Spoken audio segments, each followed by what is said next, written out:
Vous êtes fous. Pourquoi vous voulez faire ça, les gars? On est amis d'enfance. Donc en fait, c'était assez naturel de se dire qu'un jour, il faudrait peut-être qu'on travaille ensemble et voire même entreprendre ensemble. On trouvait plus notre place dans nos sociétés, dans nos entreprises respectives.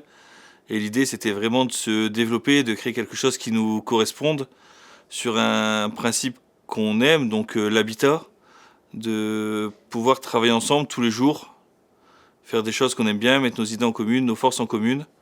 On se posait ces mêmes questions en même temps et on cherchait des opportunités. Et finalement, ça a matché et on a pu se lancer dans l'aventure, dans l'habitat notamment, comme disait Mathieu. On l'a décidé de le faire ensemble parce qu'on avait chacun nos forces. J'ai toujours aimé le commerce, j'ai toujours aimé me voir développer cette partie commerciale sans avoir les connaissances sur l'administratif, la communication, le développement d'entreprise. Et aujourd'hui, en m'associant avec Erwan, c'est vraiment tout le plus qu'il pouvait m'apporter. Donc toute cette partie gestion d'entreprise et...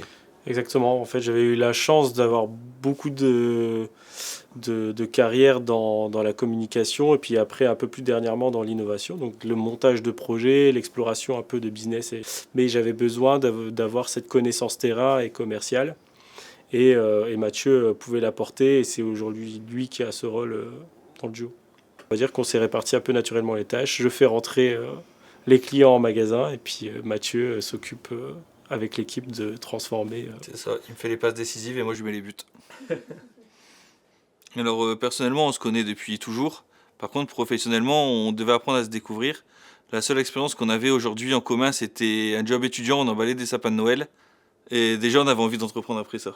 C'est là en fait le vrai gros défi, c'est que tu prends deux prises de risque, c'est mêler vie pro et vie perso, parce que tu pars d'un duo d'amis à aussi un duo d'associés. L'autre défi, c'était aussi de tout lâcher pour faire ça. Et quand on le fait avec son meilleur ami, si lui aussi s'écroule en même temps que toi, il y a personne, peut-être il y a un ami de moins qui peut te soutenir aussi là-dedans. Donc c'est toujours une prise de risque. On sait pas vraiment où on va, mais on y va. Mais on est avec son pote, donc on sait que ça va bien se passer. Alors un souvenir insolite qui me vient en tête tout de suite, on a un client qui est venu avec une demande très particulière. Il nous a demandé une cuisine couleur graisse de poulet. Donc au début on l'a pris un peu à la rigolade, on lui a demandé de répéter plusieurs fois, et vraiment il était sérieux, il voulait une cuisine couleur graisse de poulet. Du coup on s'est réunis, toute l'équipe ensemble, et l'idée c'est qu'est-ce que ça veut dire, qu'est-ce qu'on peut lui proposer à ce monsieur. Parce que l'idée c'est toujours de donner la meilleure satisfaction possible au client, donc de pouvoir répondre à cette demande. Donc tout naturellement, pendant que quelqu'un continue de discuter avec le client, un autre va chercher à quoi peut ressembler la graisse de poulet sur Internet. Et on voit que c'est une couleur crème, finalement, dans un bocal.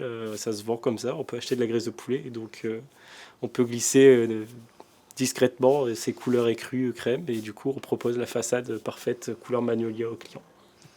Il est parti avec sa cuisine, très content, et un client de plus de satisfait. Puis l'avantage, c'est qu'on profite de l'intelligence collective quand on est deux. Du coup, on se trompe moins. Tous ces échanges dont parle Mathieu, en fait, permettent vraiment d'arriver et d'être préparé et tout à fait prêt au lancement. Et ça permet aussi de se rassurer sur plein de choses, de pouvoir avoir une épaule sur qui compter. Se dire, bon, aujourd'hui, j'ai pas la capacité, c'est pas ma force de faire ça, mais je sais que mon associé a cette force. Et on peut se concentrer sur ce qu'on sait faire, parce que son associé a la force de faire ce qu'on sait pas faire. Et ça, c'est top. Vous êtes fous. Pourquoi vous voulez faire ça, les gars? Non, foncez, si l'envie d'entreprendre, c'est vraiment quelque chose qui vous anime. Il faut essayer, si on a des rêves, si on a des objectifs. Il ne faut pas hésiter à tout mettre en place pour les réussir. Aujourd'hui, la chance, il faut la provoquer. Donc, si tous les ingrédients sont réunis, pourquoi pas tenter? C'est vrai aussi, l'entrepreneuriat, ça peut être un peu stressant, mais parce qu'on n'a pas de cadre, surtout dans le cas où on était salarié. Aujourd'hui, la franchise permet de justement partir d'une bonne base. Il y a une marque forte, il y a un cadre, il y a un accompagnement. Et ça permet vraiment de se lancer dans l'entrepreneuriat avec déjà des rails faits pour soi et se concentrer sur ses compétences et l'animation du business qu'on va lancer. C'est un très bon tremplin pour commencer l'entrepreneuriat.